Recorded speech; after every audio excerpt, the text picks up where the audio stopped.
ഞാന് ഒരു ചെറിയ ചോദ്യം ചോദിക്കട്ടെ. നിങ്ങൾ ഈ പുലർവേള കഴിയുമ്പോൾ നിങ്ങളുടെ ക്യാമറയും ചാനലും പോകുന്നത് എവിടെയിലേക്കാണ്? നിയമസഭയിലേക്കാണ്. കേന്ദ്രീകൃത ശീതീകൃത സംവിധാനമുള്ള ഒരു വലിയ കെട്ടിടത്തില് 140 MLA-മാരും അതിനിരട്ടി ഉദ്യോഗസ്ഥരും അതുപോലെ മാധ്യമപ്രവർത്തകരും കൂടിയിരുന്നിട്ട് രാവിലെ 9 മുതൽ വൈകുന്നേരം 3:30-4 മണി വരെ AC-ക്കകത്ത് ഇരിക്കുവാണ് സെൻട്രലൈസ്ഡ് ആയിട്ട്. എല്ലാവരും മാസ്ക് ഉണ്ട്, N95 മാസ്ക് ഉണ്ട്. എല്ലാവരും ആന്റിജൻ എടുത്ത എത്ര ദിവസത്തേക്കാണ്? ഇന്ന് ആന്റിജൻ എടുത്താൽ ഇന്ന് നെഗറ്റീവാണ്. ആ റിസൾട്ട് വെച്ചിട്ട് അടുത്ത ആഴ്ച പോവുകയാണ്. വീണ്ടും എല്ലാ ദിവസവും ആന്റിജൻ എടുക്കുന്നില്ല. ഇന്ന് എടുക്കുന്ന റിസൾട്ട് വെച്ചിട്ട് ഈ സെഷൻ മുഴുവൻ പോവുകയാണ്.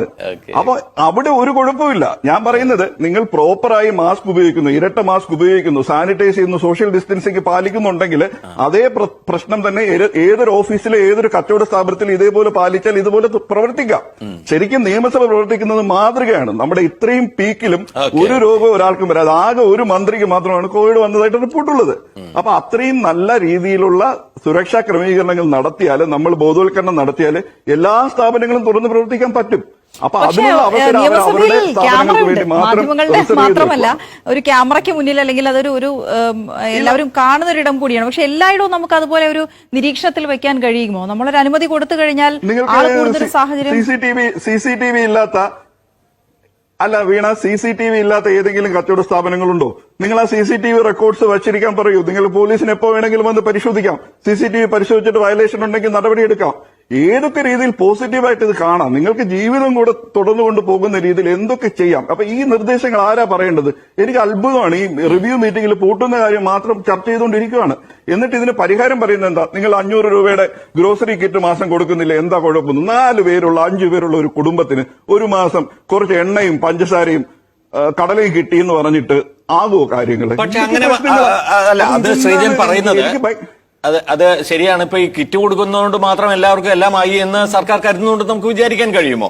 കാരണം ഇത് ശരിയാണ്, ഇതൊരു പ്രതിസന്ധിയാണ്. അപ്പോ ഇപ്പോൾ ആളുകൾ തന്നെ കഷ്ടത്തിലാണ്, വിഷമത്തിലാണ് എന്നുള്ളത് എല്ലാവർക്കും തന്നെ അറിയാവുന്ന കാര്യമാണ്. ആരും പ്രത്യേകിച്ച് തെളിയിച്ചു കൊടുക്കേണ്ട ഒരു കാര്യം പോലും അതിനകത്തില്ല. ഇപ്പൊ ശ്രീജന്റെ പോസ്റ്റ് തന്നെ ചില ആളുകളുടെ കമന്റ് കാണുമ്പോൾ നമുക്ക് തന്നെ വിഷമമുണ്ട്. ഇപ്പൊ ഓട്ടോറിക്ഷ തൊഴിലാളികൾ ഉൾപ്പെടെയുള്ള അവർക്കൊന്നും ഒരു തരത്തിലുള്ള സഹായവും കിട്ടുന്നില്ല. അപ്പോ സർക്കാർ ഒരു വശത്ത് ഇങ്ങനെ ഒരു തീരുമാനം എടുക്കുന്നുണ്ടെങ്കിൽ മറുവശത്ത് ഇപ്പൊ കഴിഞ്ഞ തവണ നമുക്ക് ദീർഘമായ വാർത്താ സമ്മേളനങ്ങളിലൂടെ മുഖ്യമന്ത്രി അറിയിച്ച ഒരുപാട് കാര്യങ്ങളുണ്ട്.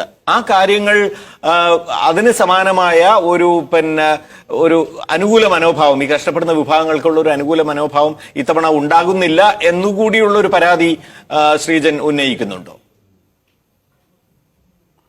അതായത് ഇപ്പൊ ഇന്നലെ എന്റെ ഫേസ്ബുക്ക് പോസ്റ്റ് കണ്ടിട്ട് എന്നോട് സംസാരിച്ച എന്റെ പല സുഹൃത്തുക്കളും പറഞ്ഞ കാര്യം, വിദേശ രാജ്യങ്ങളിൽ എങ്ങനെയാ, യൂറോപ്പിൽ ഇതുപോലെയല്ലേ 2ാം വേവ് വന്നപ്പോൾ അടച്ചിട്ടല്ലേ അവർ ചെയ്തത്, മറ്റേ സ്കാൻഡിനേവിയൻ കൺട്രീസിലെ 2ാം വേവ് വന്നപ്പോൾ അടച്ചിട്ടില്ലേ, അപ്പോഴെന്താ അവർക്ക് പോലും വേറെ വഴിയില്ല. അപ്പൊ ഞാനത് തിരിച്ചു ചോദിച്ചൊരു ചോദ്യമുണ്ട്. യൂറോപ്പിലാണെങ്കിലും സ്കാൻഡിനേവിയൻ കൺട്രീസിലാണെങ്കിലും സോഷ്യൽ സെക്യൂരിറ്റി ബെനിഫിറ്റ്സ് കൊടുത്തിട്ടാണ്. നിങ്ങൾ അടച്ചിട്ട് കച്ചവടം മുടങ്ങുന്ന ഒരാൾക്ക് ആഴ്ചയിൽ 2 ആഴ്ച കൂടുമ്പോൾ $1000 ശരാശരി കിട്ടുന്ന രീതിയിലുള്ള സോഷ്യൽ സെക്യൂരിറ്റി അലവൻസ് ഗവൺമെന്റ് കൊടുത്തതിന് ശേഷമാണ് അടയ്ക്കാൻ പറയുന്നത്.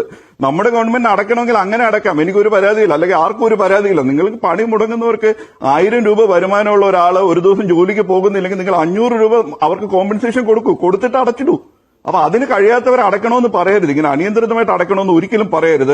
ജോലി ചെയ്ത് ജീവിക്കാൻ അനുവദിക്കുകയാണ് വേണ്ടത്. ഇപ്പൊ ഞാനൊരു വളരെ ലളിതമായ ഒരു ഉദാഹരണം പറയാം. എന്നോട് കഴിഞ്ഞ ആഴ്ച സ്കൂൾ തുറക്കുന്നു എന്ന് പറഞ്ഞാൽ 1000 രൂപ കടം ചോദിച്ച ഒരു ഓട്ടോറിക്ഷ ഡ്രൈവറുണ്ട് എന്റെ സുഹൃത്ത്.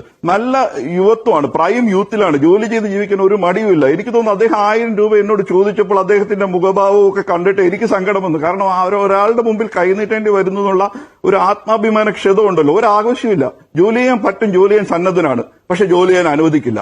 ഈ തൊഴിലെടുക്കാനുള്ള സ്വാതന്ത്ര്യം നമ്മളുടെ ഭരണഘടന നൽകുന്ന സ്വാതന്ത്ര്യമല്ലേ? അതെങ്ങനെയാണ് വളരെ ആർബിട്രറി ആയിട്ട് കുറച്ച് പോലീസുകാരെ അങ്ങ് സസ്പെൻഡ് ചെയ്യുന്നത്? ഇത് ജനാധിപത്യത്തിൽ ശരിയായ രീതിയാണോ? ഒന്നുകിൽ നിങ്ങൾ കോമ്പൻസേഷൻ കൊടുക്ക്, 500 രൂപ കൊടുക്ക്, എന്നിട്ട് ചെയ്യും. അപ്പൊ ഇതൊന്നും എന്നിട്ട് എന്താ ഇവരുടെ എന്തെങ്കിലും കാര്യത്തിൽ ഞാൻ ആരുടെയും പേര് പറയുന്നത്. നിങ്ങൾ നോക്കൂ, നമ്മളുടെ എത്ര നേതാക്കളുടെ ജന്മദിനാഘോഷം ഇതിന്റെ ഇടയിൽ വളരെ ഭംഗിയായി നടക്കുന്നു, കേക്ക് കട്ടിങ് നടക്കുന്നു, ആളുകൾ കൂടി നിൽക്കുന്നു, പടങ്ങൾ നമ്മൾ കാണുന്നു, ഈ യോഗങ്ങൾ നടക്കുന്നു, നിയമസഭ നടക്കുന്നു, സത്യപ്രതിജ്ഞ നടക്കുന്നു, 500-600 പേര് കൂടുന്നു. അതിനൊന്നും ഒരു കുഴപ്പമില്ല. ഞാനിത് കഴിഞ്ഞ ഏപ്രിൽ നമ്മൾ വായിച്ച വാർത്തയുണ്ട്. നോർവീജിയൻ പ്രധാനമന്ത്രി 13 പേരെ വിളിച്ചിട്ട് ബർത്ത്ഡേ പാർട്ടി ആഘോഷിച്ചാൽ അവർക്ക് അവിടുത്തെ പോലീസ് ഫൈൻ അടിച്ചു. 1,76,000 രൂപയായിരുന്നു നോർവീജിയൻ പ്രധാനമന്ത്രിക്ക്. അവര് 13 പേരാണ്, 10 പേരെ അലൗഡ് ഉള്ളൂ ബർത്ത്ഡേ പാർട്ടിക്ക് നോർവേയിലെ നിയമം. 13 പേര് വന്നുകൊണ്ട് പോലീസ് 1,76,000 രൂപ ഫൈൻ അടിച്ച് അവർ ഫൈൻ വീടുകയും ചെയ്തു. അപ്പൊ ഇവിടെ നമ്മൾ നോക്കിയേ, 20 പേര് കല്യാണത്തിന് വരാം, 750 പേര് സത്യപ്രതിജ്ഞയ്ക്ക് വരാം. അവർക്കൊരു കുഴപ്പമില്ല. ഒന്നുകിൽ അവർ മാതൃക കാണിക്കും, എന്നിട്ട് എല്ലാവരും കൂടെ ചെയ്യും. ഇതെന്താ ഒരു ക്ലാസ്സിൽ ഇതൊന്നും ബാധകമല്ല. അവരവരുടെ ജീവിതം സുന്ദരമായി ജീവിക്കുന്നു. അവരുടെ കാർ ആരും തടയത്തില്ല. അവർക്ക് ക്യാൻറ്റീനുണ്ട്, ഭക്ഷണം കിട്ടുന്നുണ്ട്, എല്ലാം കിട്ടുന്നുണ്ട്. പക്ഷെ ഞാൻ വണ്ടി എടുത്തിട്ട് പോയാൽ പോലീസ് എന്നെ തടയുന്നു.